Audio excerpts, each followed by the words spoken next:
Welcome, Stephen. Thank you so much for doing this, and many, many congratulations on all the kind of wonderful work that you've done over the years. And we are excited to be talking to you for brand new published by ISD Global. Well, thank you, Suresh. It's great to be with you and to have this opportunity with Brand New. And I'm really looking forward to our conversation. Absolutely, absolutely. So needless to say, let me start with the obvious. As they say, lineage and pedigree comes with a lot of advantages and inspiration, while also on the other hand coming with a lot of challenges and opportunity. Okay, in your case, your late father, the iconic Stephen Covey, obviously the kind of seminal work that he's done over the years. So keeping that in context, where do you find yourself? Yes. Well, first of all, I'm really grateful and blessed to have had such an amazing father, right, as my father, Dr. Stephen R. Covey. And so I'm really, I feel that's the greatest blessing of my life, to have had such a great father. I also, by the way, had an equally great mother, who was every bit my father's equal and just not as prominently known. Yeah. And so to me, that's a great blessing. And I feel a sense of both legacy, a sense of legacy that he's left because he was so prolific in his writing, in his teaching, his speaking. But I also feel a sense of stewardship, a sense of responsibility to try to continue the kind of work that he was doing and to move it forward. And I have found kind of in my own life that my career has taken two trajectories. The first half, I focused on the business side, where I was a business practitioner, and I helped my father build his company into a global leadership development firm that became at the time the largest leadership development firm in the world, and operating all throughout the world. And I was the CEO of the company. So that was my first act, is me focusing on building the business. And part of that was because I had skill sets to do that. I had an MBA from Harvard. I had been in the business world, so I knew how to build a business model and really scale the organization and help my father's ideas get out. Exactly. And it also was a little bit more of a chance for me to carve my own identity. Sharing my father's name, and he was an iconic thought leader, and I went down the business path of turning this into a business. And that was act one. but as we did this, at some point after we had merged our company and the like, I became clear that I also had something to say. And once I found my voice around trust and the speed of trust and the importance of trust in our world today, I felt like I have found my voice and what I want to say. And so without any regret or without any fear, I went down the path of saying, I now know what I want to talk about. And so I began to write and speak and do some of the things my father did, but with a sense of stewardship and a sense of gratitude for the shoulders of a giant I was standing upon. And so now that's what I've been doing since that time in Act Two. And I really am grateful. I recognize I am standing on the shoulders of a giant. Absolutely, absolutely. And of course, needless to say, kudos to your mother as well. I'm sure she would have had a substantial hand in the molding of what you are today, right? Yeah, absolutely. There's no question. My mother was one who was always fiercely loyal to her children. Right. She made you feel so good about yourself, and she helped you believe that you could do anything. Right. She believed in us and our capabilities and saw the greatness and helped us become the person that she thought we could become. So she actually took you through leadership 101, 201, 301, well before you came into the corporate world and the business world, isn't it? She did, in my upbringing and how I was raised. And my between my mother and my father, I feel like I I had learned leadership principles my entire life in the home, Right. in the neighborhood, in the community. And this was part of who I was, such that it was just a natural thing to then apply this in a business or organizational context. Absolutely. Talking about business and organization, do you think, the order of the day has become first suspect, then respect? Well, I think that has been, the order of the day, but that's becoming less and less Obsolete. relevant. Yeah, it's becoming more obsolete because things happen too fast, and we need to move fast. And if you start off by starting with suspicion, by suspecting, then you won't have an opportunity to build trust, because trust and suspicion are opposites. Absolutely. And so if you lead with suspicion, with suspect, then I'm not going to have an opportunity to build trust and new relationships and on new teams that come together fast, need to move fast. And so while you might say, well, there's a risk to extend trust, but look at the risk of not trusting. Absolutely. And when we don't trust, when we lead with suspicion, how suddenly we disengage people. We can't collaborate. We can't innovate. And we can't become creative. We can't do a lot of the things that you talk about and that we need to do. And so that's less relevant by the day. And it's not a good way to lead in our world today. Instead, it's so much better to start with trust and be the first, I call it the first truster advantage of what it does to people and to relationships and to teams. Now, not blindly. I'm not advocating a blind trust, but a smart trust. But it's just, especially with your own people. Right. I mean, with your own people, if you've hired people, the starting point should be, we hire winners. So I start with trust until you give me reasons why I should not, Right. Not the other way around. Completely. That's well said. Well said. You seem to be, one can sense it, you seem to be so heavily emotionally invested in the idea of trust. So I just wanted to understand, where was this origin? What is a big trigger point for you to invest in this idea of trust? Two points. The first was when I began to run the Covey Leadership Center and build the organization, build the brand, and I found that we made a very intentional choice and effort to build a high trust team, a high trust culture, and that it wouldn't just happen. We couldn't just say that's a natural byproduct. It was instead intentional, deliberate, that we wanted to build a high trust culture with our own people and also build a high trust relationship with our stakeholders. Right. And we did it from the inside out. We started with our own people, and then we rippled out into the marketplace with customers and partners. And the more trust that we built internally, the more trust we were able to build externally. And when we built this trust, both internal and external, we saw all kinds of better economic results, better performance. We were faster. There was less cost. We were more profitable. We grew faster. We were more creative. We were more innovative, more engaged. There's more energy, more joy. Every dimension went up in a positive way.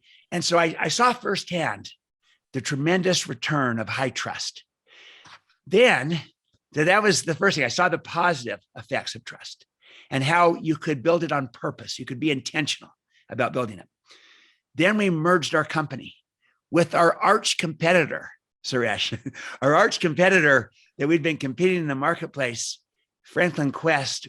We merged our company, Covey Leadership Center, to form Franklin Covey. But because we'd been such competitors for years in the marketplace, at first there was distrust, and as a result of that distrust, everything slowed down. Everything costs more. There was suspicion everywhere. People questioning the agenda, the motives, and we became internally focused instead of focused on our customers. And we were being diminished, diluted, taxed, I call it. There was a low trust tax. And it wasn't because we had done bad things within this new entity. It's just that we came from different places where we'd been competitive. And I myself was in the middle of this. I was in the epicenter, and half the people from the Covey side, they trusted me, and half the people from the Franklin side didn't trust me. And I now experienced firsthand the high cost of low trust. And so I'd seen the other side, the positive side. Now I'm seeing the cost, the consequences, the taxes of distrust.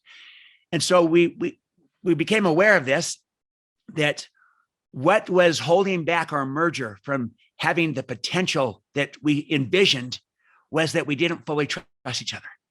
So we became, again, intentional and deliberate about building trust together in this new combined entity. And we behaved our way into greater trust through our credibility, through our behavior.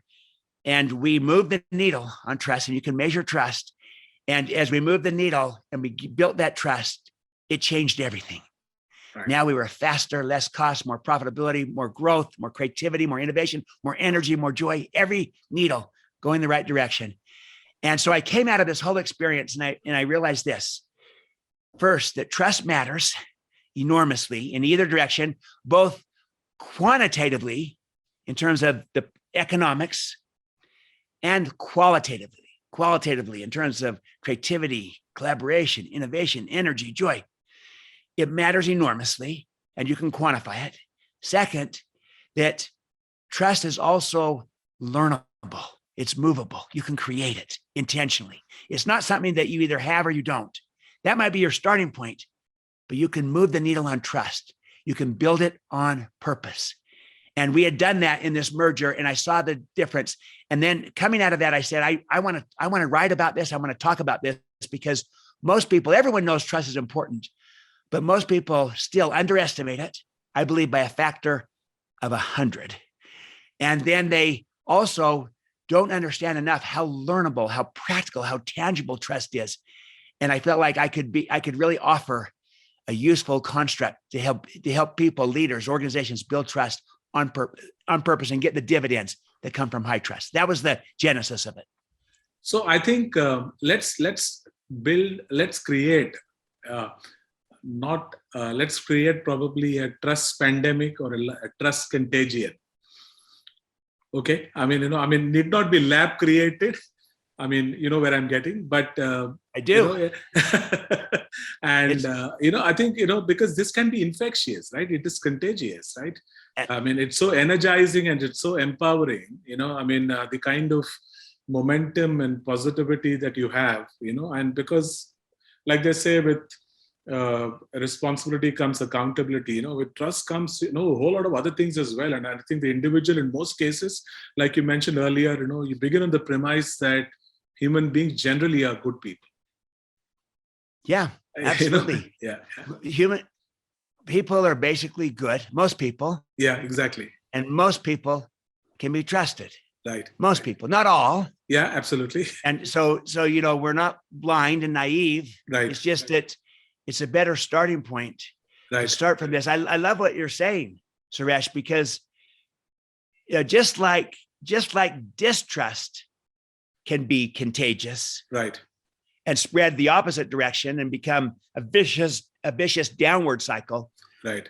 Trust also can become contagious. Yeah, trust can be the North Star. Yeah, absolutely. Exactly, and it can become a virtuous upward spiral where trust and confidence create more trust and confidence. Yeah. And everyone lives up to the trust they're being given, and they respond back in kind and return it and reciprocate the trust. And you can literally find yourself creating intentionally this high trust team, high trust culture through the contagion of trust, the positive side. It can go in either direction. So we need people like you and me and countless others that are part of trying to help bring about a renaissance of trust and a positive trust pandemic. Absolutely.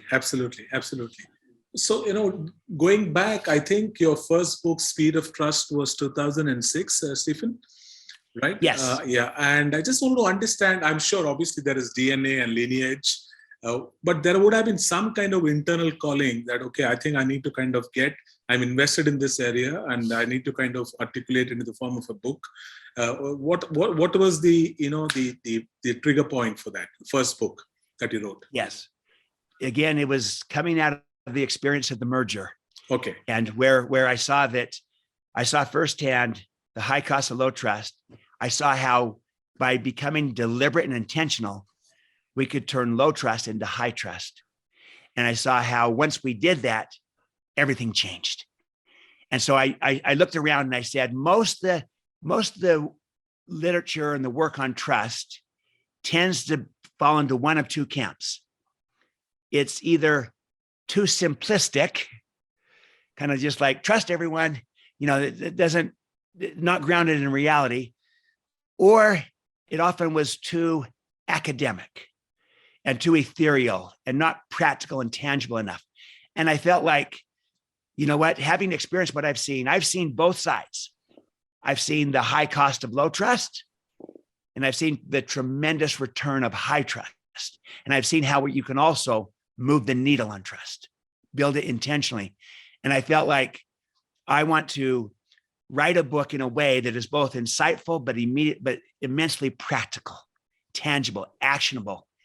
And that's what The Speed of Trust was, there's 27 chapters, and the first 2 are on why trust matters. And then the last 25 are on how to build it. And so there was a very practical book on how you can build trust intentionally as a leader, as a colleague, as an organization, and turn it into your greatest strength. And so that was the reasoning for it. Was I felt like we needed a more practical approach to a big idea. So wish you more Godspeed for books like Speed of Trust. Absolutely. No, we need it in our world today. Yeah, absolutely. So, just extending that thought, Stephen, do you see trust as a personality lacune or a cultural malfunction? Sorry, you cut out for just 1 second. Say that again. Yeah. So do you see trust as a personality lacune or a cultural malfunction? A personality like what? Personality lacune or a personality deficiency or a cultural malfunction, Yeah. Well, I think that it can come from both angles. I mean, I've seen in a culture how a culture of distrust can spread and how it gets embedded in systems and processes, where because of the fact you can't trust some, you create rules and regulations and policies and procedures for everyone that penalize the many because of the few. And I've seen how that can impact an entire team, entire culture. And many organizations are designed for the 5% of the people that they can't trust, not for the 95% of the people that they can. So in that sense, it can be a malfunction. But at the same time, I also can see how trust, how it is built, is that it's built from the inside out, not outside in. Right. So you can diagnose trust from the outside in. You can look in society, in the marketplace, in the organization, and you move it out from outside to inside. That helps you diagnose. But if you want to change, develop, transform, trust, the best and only way to do it sustainably is from the inside out. So for each person, it's looking in the mirror. Right. Do I trust myself? Do I give my team a leader that they can trust? And then I ripple out from myself to my relationship to my team, from my team to the teams I interact with, from them to the organization, from them to the customers and the suppliers and distributors, from them into society. So diagnose from the outside in, but develop, change, transform from the inside out. That way, there's elements of both of what you're just talking about in that solution. Absolutely. I think that's well put. It's very holistic. In fact, I want to run this quote by you. The other day, I read a quote by Stanford professor Mark Gunzin. Okay, he mentioned the world is obsessed with an advocacy surplus and an inquiry deficit. Okay, and I wanted to understand your thoughts on that. I felt it was very compelling, the quote. I wanted to run it by you and ask you what your thoughts on that are. Okay, what was the surplus of? Advocacy surplus and an inquiry deficit. Yeah, I think that I like that. I think that we're all clear champions of what we want to get across, our ideas. So we're advocates, and we had a surplus of advocacy, but not near enough of understanding, of empathy. And the irony is that, here's the irony in that: the best way to advance advocacy is to first start with empathy and understanding, because when we inquire about others and try to learn from their perspective, then, and if we stay at that, and not just to learn to check a box off, but, so it's even more than inquiry. It's inquiry with the intent to understand, so that another person feels understood. Once a person feels understood, they then become far more open to your thoughts on it, to your advocacy, if you will. But until they feel understood, they're fighting for that. And too often we're trying to push what we want and not understand their viewpoint. And the bottom line is that we're not connecting and we're not moving things forward. A far better way to connect is, I'm going to use my father's language in 7 Habits.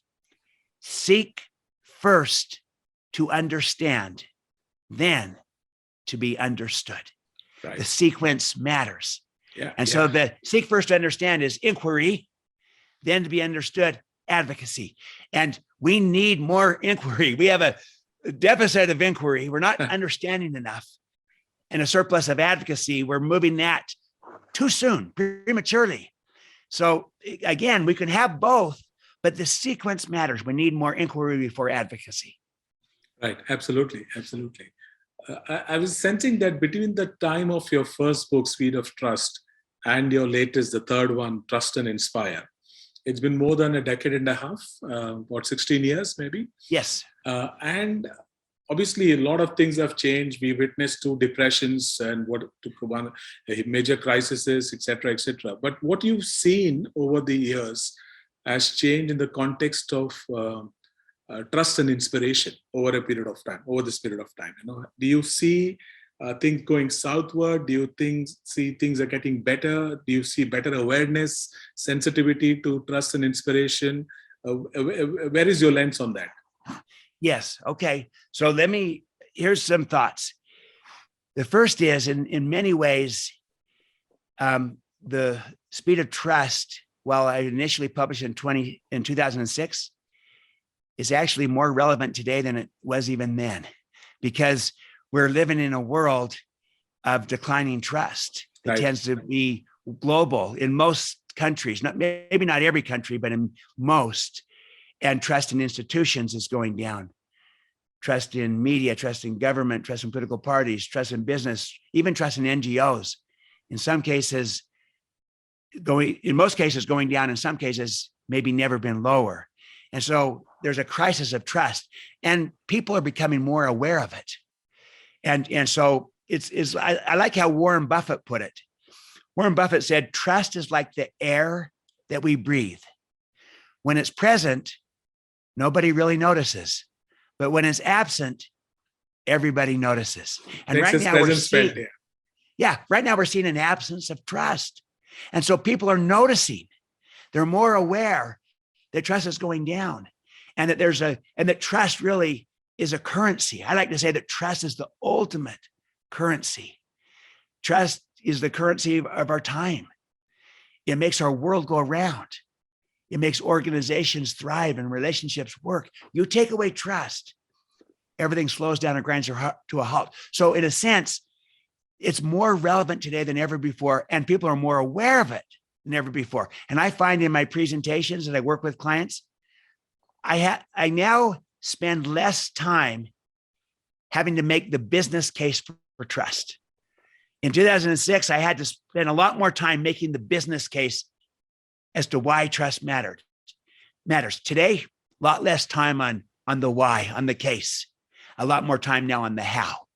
And so in a sense, we're become more self-aware that we need trust, and that it doesn't just happen. It tends to go down unless we're intentional about it. So that's the first on trust. Inspiration is because again, you're referring to my new work, Trust and Inspire. It's the kind of leadership we need today. Well, here's what's interesting about inspiration. People want it. They want to be inspired. And yet we're living in a world that's dangerously low in inspiration. And what do people want from their at work from their leaders? They want to be inspired. A study from Zenger Folkman looked at 16 different competencies of leadership, and they asked people what they wanted most from their leaders. And of those 16, the number one competency they wanted to see from their leader was to be inspired by their leader. And yet it was the number one thing they wanted, but they were not getting it. It was one of the lowest things that they were getting. So people long for inspiration. And I believe that's where leadership is going, is towards inspiration. And we've been focused on engagement for 20 years. And engagement has been seen kind of like the holy grail of where we're trying to go. But here's the interesting thing. There's another frontier, another level of engagement, beyond engagement. It's inspiration. Inspiration is the new engagement. It's the next level of engagement. And there's data from Bain and Company that shows that inspired employees not only are far more productive than merely satisfied employees, inspired employees are also far more productive than even engaged employees. So there's another frontier in this inspiration. So we combine these two, trust and inspire. That's the kind of leadership that people want today. They want to be trusted. They want to be inspired. People don't want to be managed. People want to be led. Absolutely. They want to be trusted. They want to be inspired. That's the idea. So this Trust and Inspire book is all about the kind of leadership that is needed today, that's going to work in this new world of work, where people have choices and options.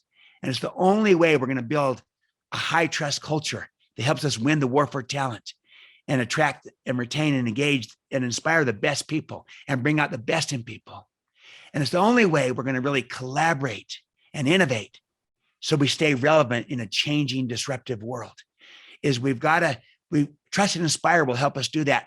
The old model, I call the old model command and control. And even the enlightened version of the enlightened command and control, it's not going to work in the new world of work. It's not going to build a high trust culture that inspires, and it's not going to lead to collaboration and innovation. So it's irrelevant. The new model, Trust and Inspire, will help us achieve in those two areas: win in the workplace, win in the marketplace. That's Absolutely. The idea. Absolutely. Since you spoke about business, based on your exposures, based on your understanding, you meet a lot of global business leaders. Can you name a few examples of leaders who are walking the walk on Trust and Inspire? Absolutely. There are many. I'll give a few that are global leaders. Satya Nadella of Microsoft, CEO of Microsoft. Satya Nadella literally has revitalized Microsoft through his leadership style. Right. He's a trust and inspire leader. When he came in as a new CEO, Microsoft was kind of perceived as having had its best days. They were in the past. Right. And they were no longer the cool place to work where people wanted to work. They were not keeping the best talent. They no longer were truly innovating. They still were a big behemoth because of their prior work, but they were not winning in the workplace, winning in the marketplace. There was infighting within the company. And he came in, and through his leadership style, he was a trust and inspire leader. He started with the growth mindset for how he viewed people, how he viewed leadership, a growth mindset, not just for himself, but for everyone. So he believed in the potential, the greatness inside of people, inside of the team. And then he modeled the behavior. Yeah. He trusted the people, and he inspired. He connected people through caring and belonging, but he also connected people to purpose. to meaning, to contribution. And he inspired. And the combination of modeling, trusting, and inspiring, he unleashed the capabilities, the potential of his team, of his workforce. And today they are winning in the workplace. They're winning in the marketplace. They're one of only 2 companies in the world that's valued at $2 trillion. Yeah. And you know, the stock price under his leadership went from $38 to, I think it's $280 today, or something close to that. But more than just the economic performance is the unleashing of the capabilities of the potential through leadership style. Now, there's other things involved, of course, but he was a model of a trust inspired leader and what that does to unleash potential. There's many other examples. I think of Cheryl Batchelder, who turned around. This is a U.S. primarily based company in North America. A Popeyes, a chicken franchise. Oh yeah, Popeyes, yeah. Fast food franchise, where she was before she came in, they'd had 4 CEOs in the last 7 years, and they just kind of kept spitting them out. There was acrimony, distrust completely between the home office and the franchisees. They were not collaborative, not innovative. They were not winning in the workplace, not winning in the marketplace. She came in. She's a trust and inspire leader. She modeled the behavior. She went first. She led out. She trusted and extended the trust to her franchisees. She inspired. She connected with people through caring and belonging, and connected to purpose, to meaning and contribution. Long story made short, under her leadership, they nearly doubled their market share from 14% to 27%. And they dramatically improved their performance. First, as a culture, they built high trust with the franchisees in the home office to where they were rated the highest in the franchising space. And then they also began to innovate and collaborate. And their stock price went from 11 to 79. Through her leadership style, she unleashed the potential, the talent that was inside of this organization. So she's done it. Eric Yuan at Zoom. Yeah, you're on it now. The platform that we're using right now. He's a trust and inspire leader that from the beginning has modeled, trusted, and inspired. There's many global leaders of global companies, and there's leaders in different parts. I was just with a company that's based both in India and New York, joint headquarters, that is an extraordinary organization, and where their whole mantra is that they start by extending extreme trust, and it's just a remarkable outcome that they're getting by modeling, by trusting, by inspiring. Their name is Fractal Analytics. They're an artificial intelligence company. Fractal Analytics. Srikanth, I forget how to pronounce his last name, but Srikanth and Pranay, the co-founders, are remarkable trust and inspire leaders. That it's how they start. They start with extending extreme trust to make the point that we've got to become more trusting to unleash the capabilities, the potential of the talent. This is an artificial intelligence company. Absolutely. It's the most sophisticated, advanced work in the world. Right. And it's just remarkable what they are doing. And those are Srikanth and Pranay are trust and inspire leaders. They're everywhere. Yeah, absolutely. Just to, before we move on to the final question, you mentioned about Satya Nadella at Microsoft. I remember the whiteboard line, which is now part of the fable that moves around. When he first met the senior leadership of Microsoft, he had a line which says that we're going to be moving on from an organization that was know-it-all to an organization that will learn it all. I know exactly. So, it's like, this begins with the fact that, okay, you trust, you it permeates down, you're setting the benchmark, you're moving the needle. And I think, like, as you mentioned, the stock price is literally in the Azure clouds. Isn't it? it's remarkable. And you're right. See, that the idea of from know it all to learn it all started with the premise that we have a growth mindset and there's too much knowledge to try to be the expert in everything. Because human knowledge doubles every 12 hours. How can anyone know it all? You can't. So we've got to become a learn it all. We got to constantly be learning.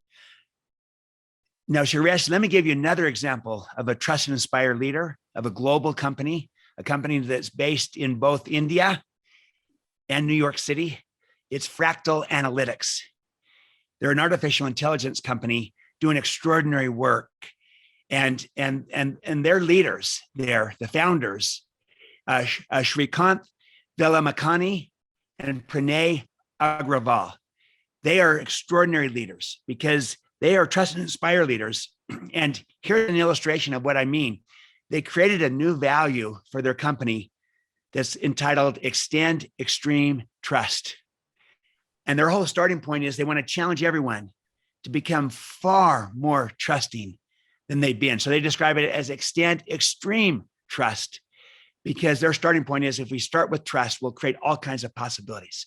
So they're unleashing the capabilities, the talent, the potential, the greatness that's inside of people. Shrikant and Pranay are trust and inspire leaders. There's global leaders everywhere that we can find to become models of trust and inspire, and models can become mentors. And we need more of that in really what is a command and control world. We need trust and inspire leaders to become models and mentors for us. Stephen, I have a thought. Let's make trust a weapon of mass consumption. I love it. It needs to be. Yeah, let's work on this, and we are with you. And I'm sure there are a lot of people with us for this. So before we conclude, Stephen, again, I would like to understand from you, apart from your late father, what are the kind of works and books and leaders who truly inspired you? Yes.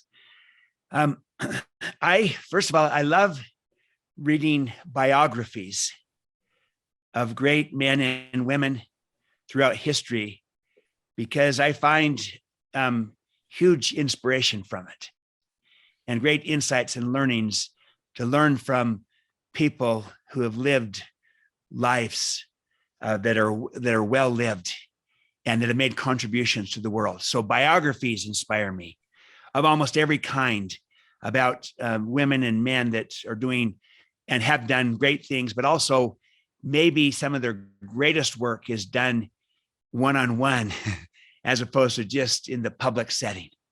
And that's how I certainly see my father and his work.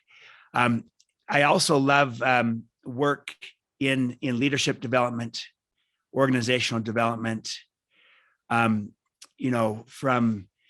all kinds of different great thought leaders that are out there, from Jim Collins to and his work on Good to Great, and many. I hate to name names because there's many names of and great. Plus, we leaders. Might end up missing out somebody, for I'll miss out someone. And Doug Conant is another one in his work on the blueprint on developing your leadership approach and style that's unique to you. There's many great people, but the point is that there's so much we can learn from thoughtful these thought leaders that are out there, and certainly, obviously, I've built on the foundation of my father's work and Stephen R. Covey, so I try to always stay current and relevant with what's going on in our world today, and how to be more relevant. And that's the whole idea behind Trust and Inspire, is basically saying, look, the world has changed, and yet our style of leadership has not kept pace with the changing world. We're still operating too often from a base style of leadership that's rooted in the industrial age, command and control. We've just become better at it, more advanced, more sophisticated, more enlightened. But we really need to move into a sea change from command and control to trust and inspire, where we model, we trust, we inspire, like you see from Cheryl Batchelder or from Satya Nadella or Shrikant and Pranay and others, Eric Yuan, that are leading in a new and different way to unleash the capabilities, the talents, the potential, the greatness their teams, of their organizations. Here's a great metaphor for it, where a statement. It's from Mahatma Gandhi. He said, the difference between what people are doing and what they are capable of doing would solve most of the world's problems. Right. So why can't we come up with a leadership style that can access what people are capable of doing, not just what they're currently allowed to contribute, but what they could contribute and do? What if we could unleash that to help solve all the world's problems? That's the idea, is we need a leadership style that unleashes that kind of potential, talent, that kind of greatness. That's Absolutely. what Trust and Inspire is about. Absolutely. Absolutely. That's a great place to close this out. Stephen, it is wonderful picking up this conversation with you, and we'll continue it, I promise. Okay. And thank you so much for doing this for Brand New. Thank you. Appreciate it. You're welcome, Suresh. It's great to be with you and excited about what you're doing. I love your title, by the way, of Chief Storyteller. Thank you so much. That's Thank you great. so much.